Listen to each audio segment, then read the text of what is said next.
Hello viewers, আসসালামু আলাইকুম। আমি আজকে রান্না করব ট্যাংরা মাছ দিয়ে আলুর ঝোল।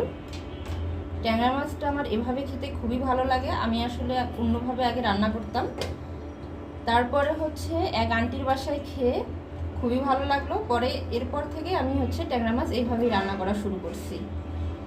তো আলু দিয়ে ট্যাংরা মাছ করার জন্য তেলটা গরম হয়ে আসলে আমি এখানে পরিমাণ অনুযায়ী পেঁয়াজ দিয়ে নিব। পেঁয়াজ কেটে রেখেছি, আমি পেঁয়াজটা দিয়ে নিলাম। এখন পেঁয়াজটা নরম হয়ে আসা পর্যন্ত আমি ভাজবো। পেঁয়াজটা আমার নরম হয়ে আসলে এখন আমি এখানে আদা বাটা এবং একটু রসুন বাটা দিয়ে নিব, অল্প পরিমাণে, হাফ চামচেরও কম। আমি এখানে আজকে রান্না করব প্রায় হাফ কেজির মতো মাছ, হাফ কেজির থেকে একটু কম আছে। ট্যাংরা মাছ এভাবে আলু দিয়ে রান্না করবেন, দেখবেন কত মজা লাগে। আর একটু পেঁয়াজ মশলা একটু বেশি দিতে হবে, তাহলে আলু এবং ট্যাংরার যে তরকারিটা সেটা একটু আঠালো আঠালো ভাব আসবে, যেটা খেতে খুবই মজা লাগে। এখন আদা রসুনটা আমি পেঁয়াজের সাথে একটু ভেজে নিচ্ছি, আদা রসুনের কাঁচা গন্ধটা চলে যাওয়া পর্যন্ত। আদা রসুন এবং পেঁয়াজটা আমার ভাজা হয়ে গেছে। এখন আমি একটু পানি দিয়ে নিচ্ছি। এখন আমি একে একে সব মশলা দিয়ে নিব। এখানে আমি 1 চামচের মতো ধনিয়া গুঁড়া দিয়ে নিলাম।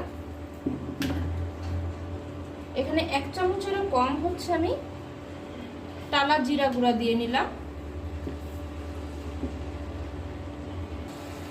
3টা কাঁচামরিচ ফালি করে দিলাম। স্বাদ অনুযায়ী লবণ, এটা শুধু আমি মাছের লবণ দিয়ে নিলাম। 1 চামচ পরিমাণ হলুদ। এখন ওই মশলাটা সুন্দরভাবে কষিয়ে নিব। ঝাল মশলাটা আমার কষানো হয়ে আসছে। এখন আমি এখানে একটু পানি দিয়ে মাছটা ঢেলে দিব। আগে থেকে আমি ট্যাংরা মাছে লবণ এবং হলুদ মেখে রেখে দিয়েছি। এখন আমি একটু লেবু চিপে নিব। মাছের মধ্যে একটু লেবুর রস দিলে ভালো লাগে খেতে, কোনো গন্ধ আসে না মাছ থেকে সেরকম। তো আমি সব সময় চেষ্টা করি মাছে লেবুর রস দেওয়ার। তো এই তো আমি মাছটা মেখে নিয়ে এখন আমি দিয়ে নিব কড়াইয়ে। এই যে এখন আমি মাছ কড়াইয়ে দিয়ে নেব।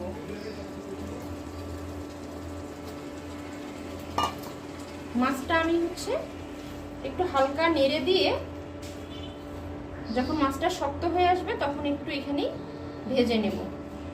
এইভাবে ট্যাংরা মাছ রান্না করলে খুবই মজা লাগে খেতে, আপনারা অবশ্যই ট্রাই করে দেখবেন। এখন আমি মশলার সাথে সম্পূর্ণ মাছ মেখে নিচ্ছি।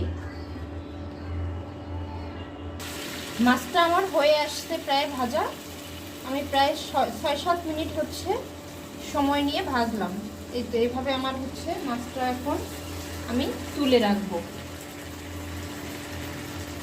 একটা বাটিতে করে আমি এখন মাছটা তুলে নিয়ে এখন আমি আলুটা ভেজে নেব একটু। মাছটা আমি তুলে রাখলাম। এখন আমি এই কড়াইতেই এই যে আগে থেকেই কেটে রাখা, এইভাবে আলুটা কাটলে সুন্দর লাগে, এইভাবে আলু কেটে রাখা আলুটা দিয়ে নেব। দিয়ে আমি এখন এখানে একটু স্বাদ মতো লবণ,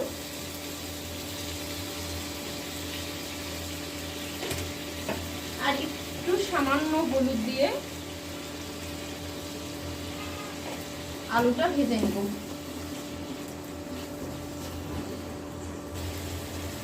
আলুটা আমার সেদ্ধ হয়ে আসছে। এখন আমি তুলে রাখা মাছটা দিয়ে নেব।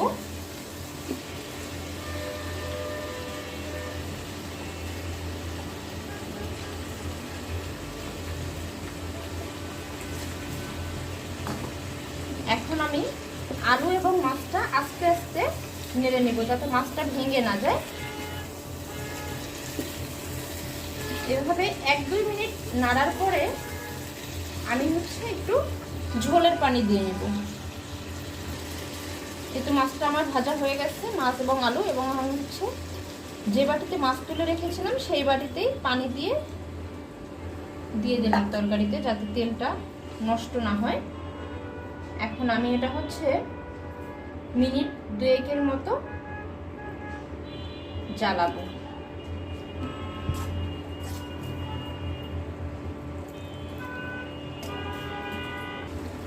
আলু এবং ট্যাংরার ঝোল আমার প্রায় হয়ে আসছে।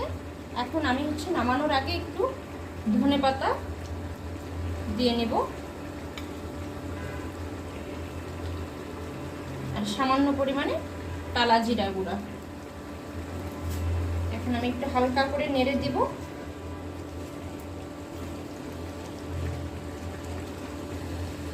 এই তো আমার মাছ হয়ে আসছে। এখন আমি হচ্ছে ঢাকনা দিয়ে নামিয়ে ফেলবো। এই যে আলু এবং ট্যাংরার ঝোল খুবই দারুণ লাগে খেতে এভাবে রান্না করলে। অবশ্যই আপনারা ট্রাই করে দেখবেন। আল্লাহ হাফেজ। চ্যানেলটি ভালো লাগলে অবশ্যই সাবস্ক্রাইব করবেন এবং পাশে থাকা বেল আইকনটি বাজিয়ে দেবেন।